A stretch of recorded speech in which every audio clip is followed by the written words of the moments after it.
Hello there. Thanks so much for joining me today. I'm Colleen Klimczak. I'm an organizational and productivity coach and a certified professional organizer. I own Peace of Mind Professional Organizing, LLC. Since 2003, I've been helping my clients live better lives through organizing and organizational and productivity coaching. I support my clients and my community with coaching, in-person and virtual organizing, my weekly podcast called Your Organized Life with Colleen Klimczak, a free weekly virtual productivity session called Finish Line Friday, a free weekly email newsletter, and regular content on Facebook and Instagram. I also offer presentations and professional development to groups and companies. And coming soon, I will be launching a membership circle to support my community with even more coaching and productivity content. Want to finish strong this week? Join me for Finish Line Friday every Friday morning at 9 a.m. Central for a 2-hour productivity session. Drop me an email at colleen@peaceofmindpo.com to request my Zoom room link or follow the Zoom room link on my Instagram or Facebook pages. Welcome to Your Organized Life, episode 176.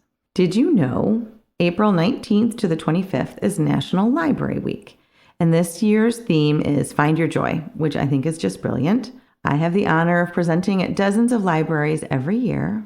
Your local library is a treasure trove of books and activities, programs, and opportunities. If you haven't visited yours lately, today would be a great day to do that. This is a great time of year to visit your library if you are tackling any home organizing projects, from books and resources for the how-to, to parting with your items that are still good and useful to a worthy cause. Your local library fits the bill. For example, a participant from a recent downsizing class shared this with me. The Oak Lawn Library will take anyone's books, magazines, DVDs, record albums, CDs, puzzles, and games. They operate a resale store within the library itself. If you are not near me or Oak Lawn, you can look into the same types of services at your own library. Today's working title for the episode is Let's Talk Closets, the questions that change everything.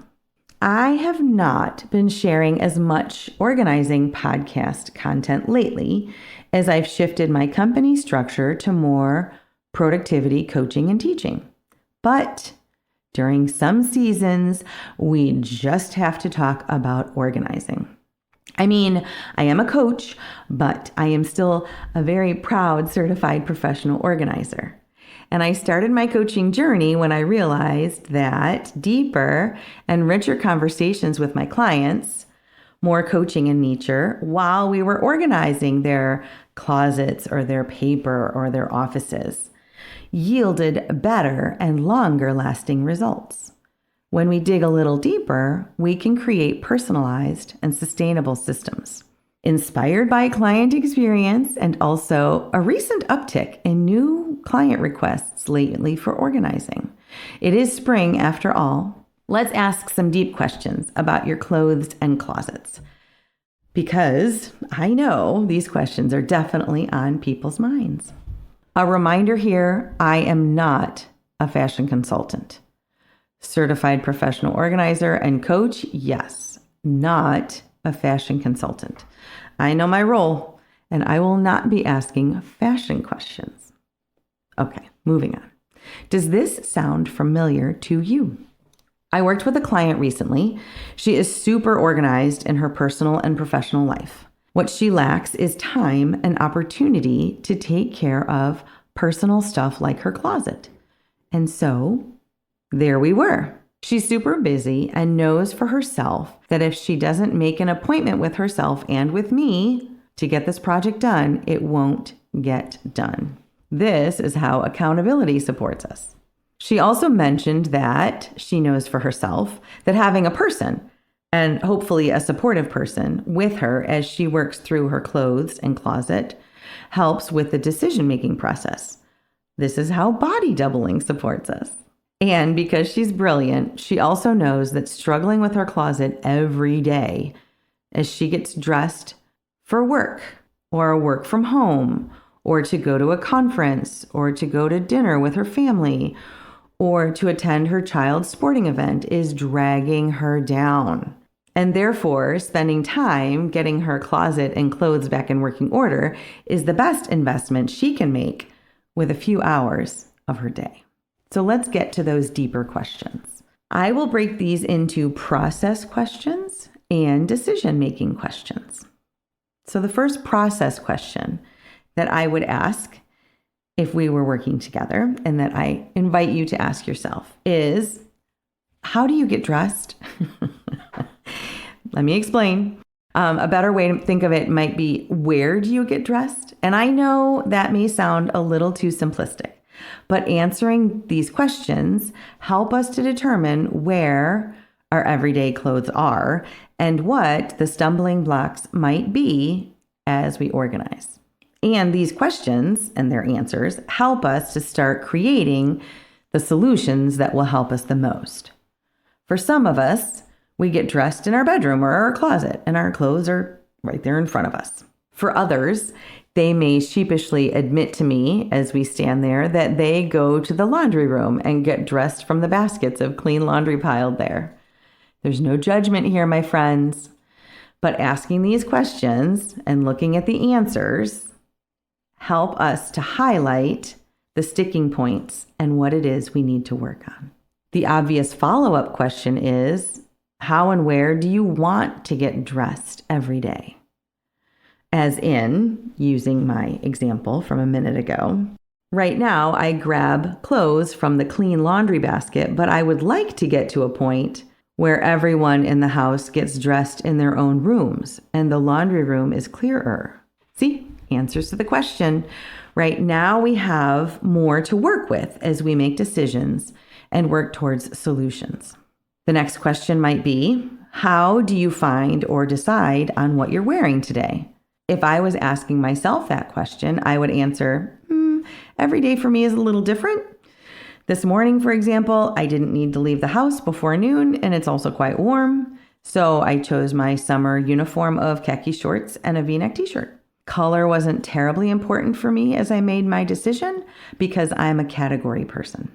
For my recent closet client, she has a work from home uniform, but also often needs to dress more professionally for client meetings.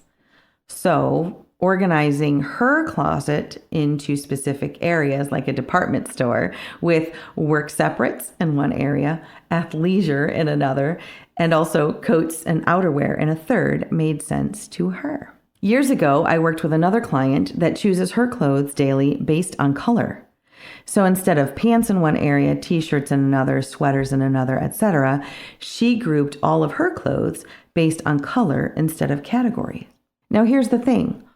All of these organizing ways work, so long as they work for the person who is getting dressed, right? And that's why we ask these questions. On to the decision-making questions. A useful question as we start to make decisions on our clothes is, will I ever wear these clothes or this item, etc.?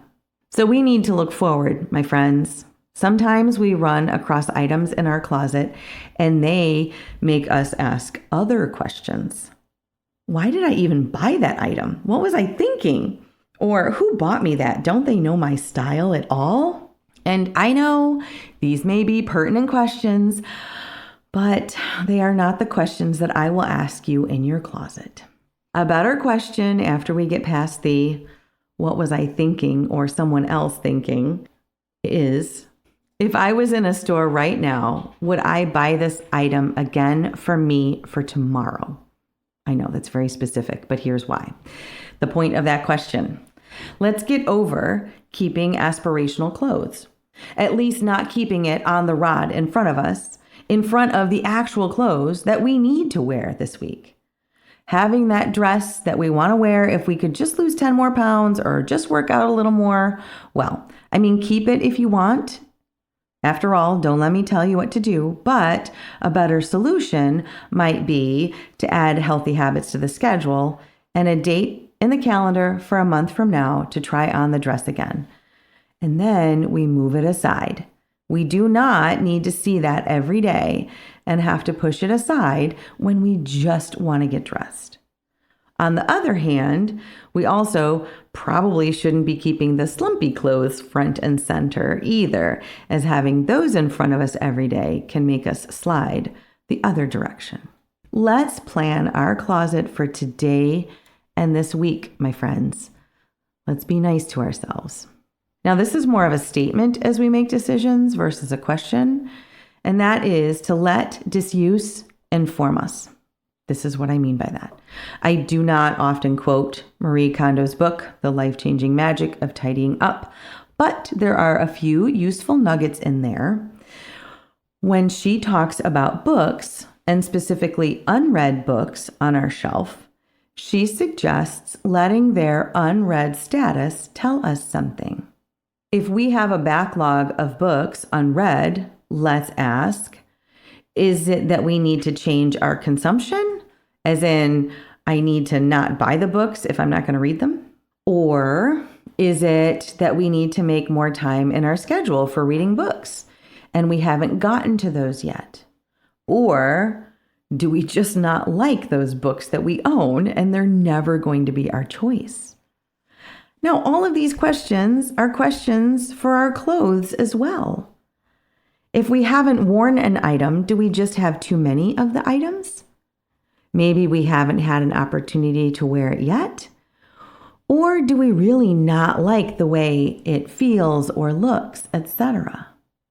So we need to learn from our disuse. Here's another question that we can ask ourselves, and that is, what do we want our clothes to say about us? Now, I have to laugh. I have to add this question in, but my husband and I were just talking about this over the weekend. We both tend to resist the idea that we need our clothes to express our specific personalities. As in, I don't look to my clothes as an expression of me. I would rather be the expression of me.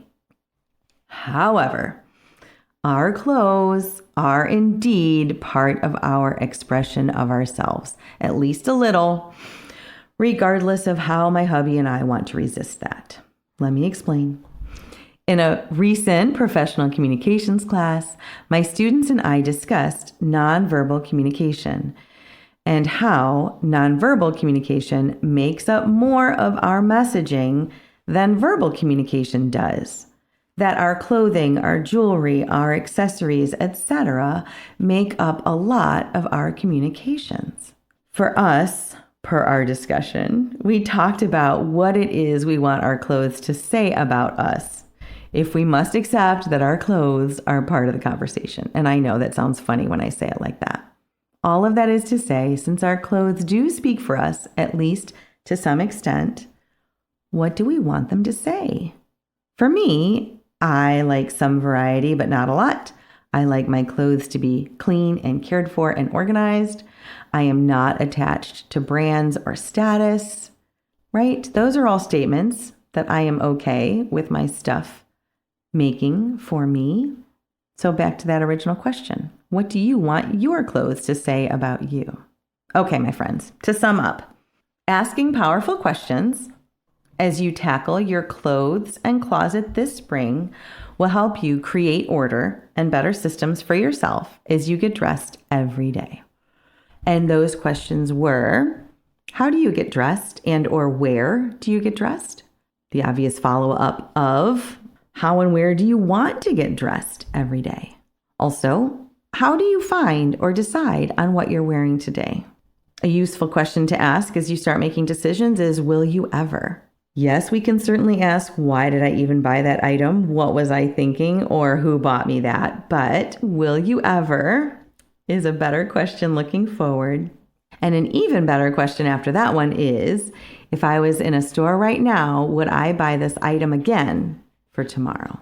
More of a statement as we make decisions is to let our disuse of items inform us. And finally, asking the question, what do we want our clothes to say about us? So thanks for coming along with me this week as I ventured into my client's closet and also my own for spring. Please let me know if you found these questions helpful and if you have any other questions that you regularly ask yourself as you organize your clothes and closets. So support around getting things done, even if it's organizing our clothes for spring, is what coaching is all about. If it's time to invest in yourself and explore coaching for organizing and productivity, I would love to hear from you. Drop me a line via email at colleen@peaceofmindpo.com or message me through my social media platforms like Facebook, Instagram, or LinkedIn. Thanks so much, and I will talk to you next week.